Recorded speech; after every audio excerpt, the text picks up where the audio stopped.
I wanted to come here for a long time. It's an island off the coast of Northumbria called Lindisfarne, and it's this place with quite a crazy history. Back in the Dark Ages, when the Romans left Britain behind and kind of left this power vacuum, they also left behind Christianity, which right at the end was the official religion of the empire. And what happened was that the Celts who lived here had far more appreciation for the connection of things, and especially the connection to the natural world. And they sort of melded it with Christianity. And you got these people who popped out of Christianity in the days, like these holy men who decided that they couldn't really better themselves or follow God well if they just stayed in towns and villages or around lots of other people. And so they decided to separate themselves off totally. And some of them found these little rocky islands off the coast, which they'd make little boats and they'd get to, and they'd just be there on their own because they thought it was the best place to search their own souls and to dig through and better themselves. I've always been fascinated by people with that impulse, you know, these ascetics and holy men who genuinely believed that they were going to do their best work by separating themselves off from the people that they knew and just being alone so they could dig deep and work on themselves. I don't think I'm in any danger of running off into the hills for years and being on my own, but I do relate to that impulse that when I need to sort things out with myself and I need to refresh myself, I need to take space.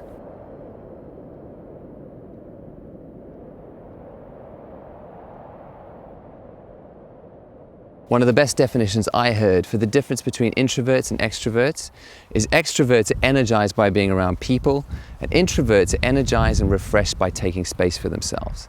And that's why I thought that this would be a great place to talk to you about being an introvert as an artist. I talked in a recent video about the fact that I'm an introvert, and that makes me think slightly differently about the videos that I produce or the photography that I do, or even my career into the future and how I'm going to approach it. And a lot of you reached out and said, you know, me too, and there's not enough people on YouTube specifically talking about how do we as introverts approach getting ourselves out there and making a success of what we do.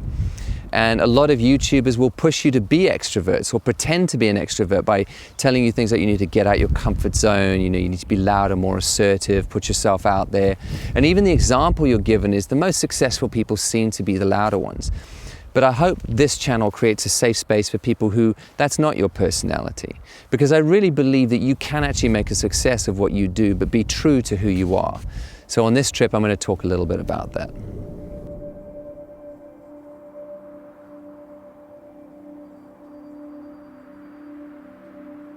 I think you have to start with knowing how to look after yourself as an introvert. And you know, too many of us get sucked into those cycles of busyness where we're just worried about the next appointment or the long list of problems we've got to solve. And we get frustrated and we get tired, and we don't take a moment to stop and realize that the obvious thing is we just haven't taken a break and created some space for ourselves. I mean, coming up on this holiday now, there was a moment where I was driving out of the city and I've been worried about traffic and money that I was paying for hotel and just the normal sort of problems we've got to deal with day to day. And I hit the M25 and then came up and hit the M1 to come up north. And the minute I turned onto the M1, I just felt myself take a breath and breathe. And suddenly I started processing about different things, you know, longer term things, you know, how are things going in general? And I started to be grateful for the different things I've got going on at the moment and the things which are coming up. My whole mindset changed. Even just as I got out of the city, I just was able to breathe and process differently. And we can't all go for holidays all the time. I mean, that's just impractical and none of us can afford that. But I've got a friend and she talks about taking micro holidays. So she'll say, you know, things are getting a little bit on top at the moment. I'm going to go out to a coffee shop and read a book for an hour. And that's a micro holiday. And she literally sets herself up in the headspace where this is a moment for me. I'm going to go and do something and just create some space for myself and just be and process in a different way. One of the things I like to do to just create those little micro holidays is take a walk, because I can do it anywhere, anytime, and it doesn't cost me anything. And whether I've got a camera with me or not doesn't really matter. It's just the act of going out without having an agenda and having to be somewhere, but just to walk around to create space for myself. I find that my brain starts to kick up the problems that I've got, but suddenly they don't seem as big and solutions are more readily there. But even if I don't have any solutions, just the act of taking that space I find really refreshing. A little trick I have is to put in headphones, and I listen to a few playlists on Spotify that just have ambient music. Movie soundtracks are really good for this. So no words in the songs that are engaging that part of your brain, but just something that creates some space for you. And coming back, I find whatever I need to step into next, I feel revitalized and refreshed, even just for taking that hour or half hour.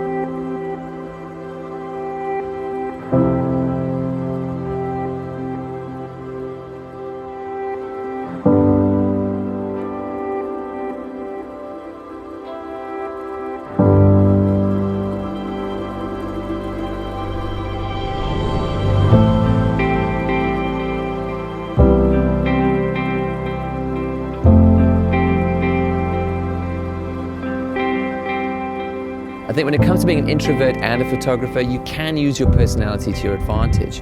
If you're someone who's used to being more introspective and more observational of life around you, when you pick up a camera, hopefully that pays off in your images. But I think maybe you have to think about the subject that you choose to photograph. I mean, I'm a portrait photographer first and foremost, and I know that I've had to work quite hard as an introvert to be someone who works well with people, to put them at ease, and also as somebody who puts the pressure of that situation on myself. That's not a natural thing to do, and I have had to push myself beyond myself a little bit.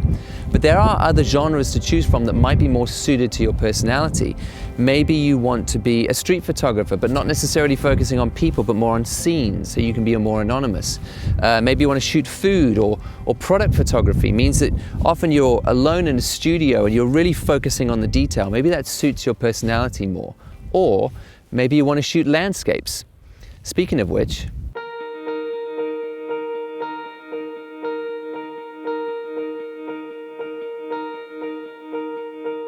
so I've come out into the woods to hang out with another famous YouTuber. Say hi to Meg. We thought Simon could come along as well.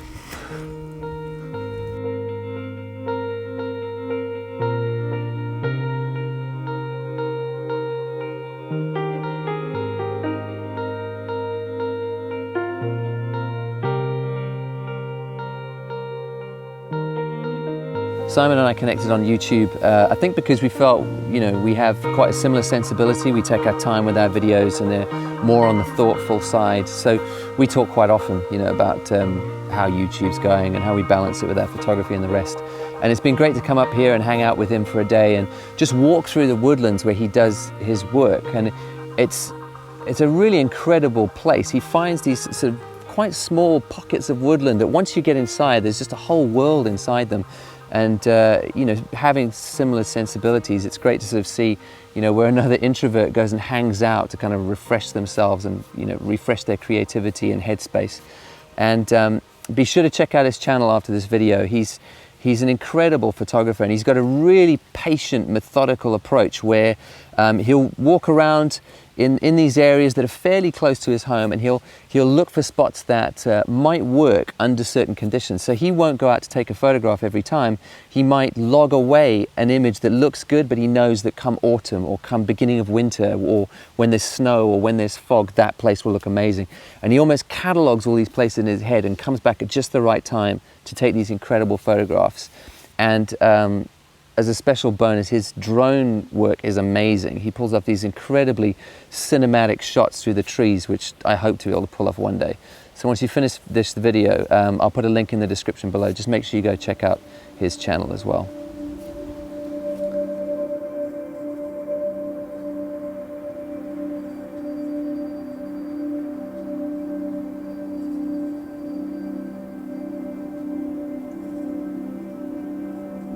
It's definitely a therapy more than anything else, and yeah, hello Meg, still in the show as usual.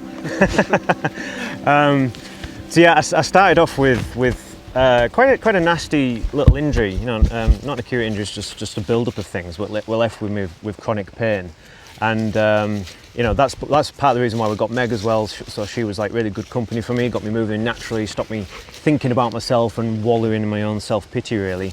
And Yeah, it just started off as short walks from home into the local forest, which is where I spent a lot of time. Yeah.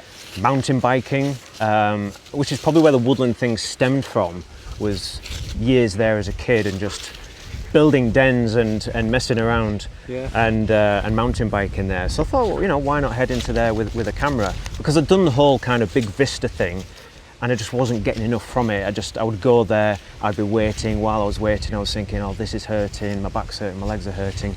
And it just didn't offer enough distraction.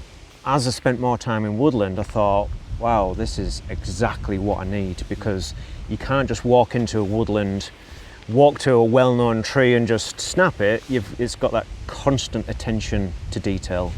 And not only that, it's just brimming with atmosphere when you come in a foggy morning, and it's, you know, you can't walk through the open landscape and see the wildlife that you get in woodland. You know, it's all the fallow deer, the roe deer, things like that. So it's just, there's so many different things to distract you from the thing that's been getting you down for so long. It's almost like a privilege. You know, you're out and you're experiencing Mother Nature and something that she might never repeat again. And to kind of have that privilege of being there and witnessing it on your own, or rather just me and Meg, it feels great. And then I think that's what, I find that quite inspirational. So when you come in to actually capture the image, I feel as if I'm fully in the zone and concentrated and in the moment, and I can get the most out of the photography when I'm on my own. Is about being at one with nature. And I think that's become, I've been doing that more often and appreciate that more ever since I did develop the injury, because prior to that I was really quite a confident person, and I still am quite reasonably confident, but I have become more introverted. And appreciate that time more, I think, because if you're in pain and you're suffering but people can't see on the outside, you lose confidence because you know that you're hurting, but people can't see that, and you don't want to kind of sort of stand there and make excuses or have the embarrassment of having to, you know, keep getting up out the chair when you're at the cinema, or you go for a meal and you have to keep getting up and disappearing to go and stretch or something like that. So it is a real kind of a dampener on your confidence, which you don't have to worry about that if you're out on your own. It's just you, the woodland, the wildlife, the atmosphere, and it's probably a touch of escapism, really. When something kind of crazy is happening with the conditions, which you've probably not seen in like 2 years, and it happens, and it's like a mad rush to capture that moment, which again is like a privileged moment, probably never to be repeated again. And that can be an adrenaline rush as well. So anything that kind of gets the heart rate going is a good, And her heart rate is going absolutely, is constantly high. Meg, the bouncing dog. Yeah, which again, she's fundamental to what I do, and I cannot imagine being out with the camera and not being there. Because, again, in terms of, you know, if you're there and you're happy to be there, but you've got negative thoughts, you turn around and you see your dog just going nuts. You cannot fail. It doesn't fail to bring a smile to your face. So I encourage anyone to do this and have a labradoodle that bounces. It's peaceful, and if people, I think that's kind of what I try to do with the YouTube videos as well. I don't want to pretend that I'm full of energy and kind of get people all jacked up on that. It's not what it's about. You know, if people feel when they're watching my videos that they're just coming for a stroll and having a chat, and they can sort of see the kind of easygoing peacefulness that it's about, then that's great. I think that's probably what I'm trying to put into my images, and that's what you get when you get these lovely misty foggy mornings. They're so still and they're so peaceful and they're so soft, is that everything just becomes quite mellow and relaxing, and I don't think you can beat that environment.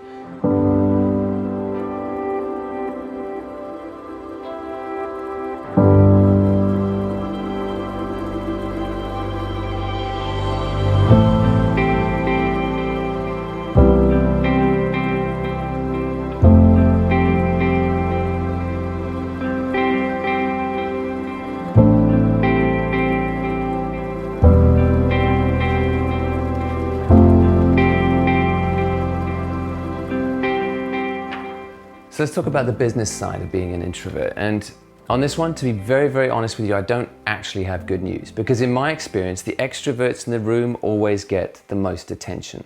They'll be the ones who are making the noise and who are talking themselves up and who know how to do that really well. And at least initially, they will get the most attention.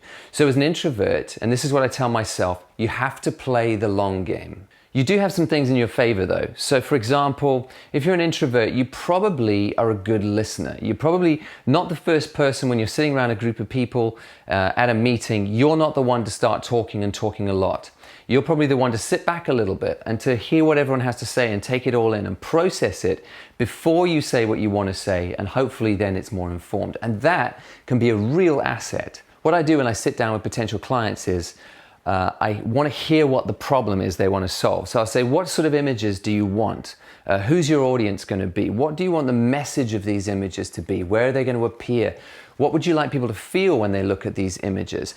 And these are questions I'm genuinely interested about because I want to do a good job. And I'm not talking a lot about myself. I'm not saying how amazing I am and the rest of it. I'm just asking those questions and pulling them out. A trick I use quite often is if I'm feeling at all uncomfortable in a meeting, or I kind of need to jack up my self-confidence a little bit, is I will imagine that I've set a camera up and I'm doing a documentary interview, which I've had a little bit of experience with, and whoever's sitting opposite me is my subject, and I'm interviewing them from behind the camera, and I want to get good responses, I want to get interesting stuff. If you take this approach, hopefully you've got to the place where you've taken in all the information and you've had time to really process the solution you want to offer, so that by the time you say to them, look, I think we need this kind of imagery, and here's how I suggest we go about shooting it and collecting this imagery, you will have really heard them and you will hit that solution right on the head because you've really taken the time to listen.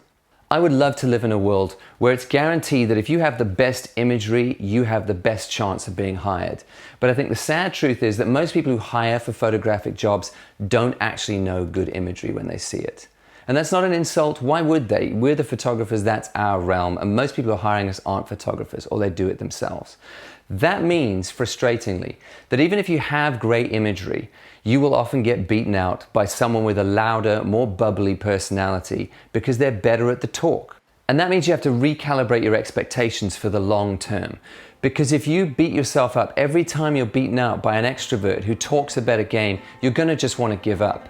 But if you say, in my career, over time, I want to not only have excellent imagery, I also want to show people that I'm an amazing person to deal with. Being an introvert doesn't mean you're doomed to failure in your business dealings. And it doesn't mean that you have to fake extroversion in order to steal clients in the mad rush. You offer what you have to offer, the strengths that you have, which hopefully is an ability to listen well, an ability to consider and really understand what they want you to do, carefully chosen words and really tailored solutions, and integrity in all your dealings with your clients. And the clients that really value that kind of stuff will remember the work you do for them, and they will recommend you to others.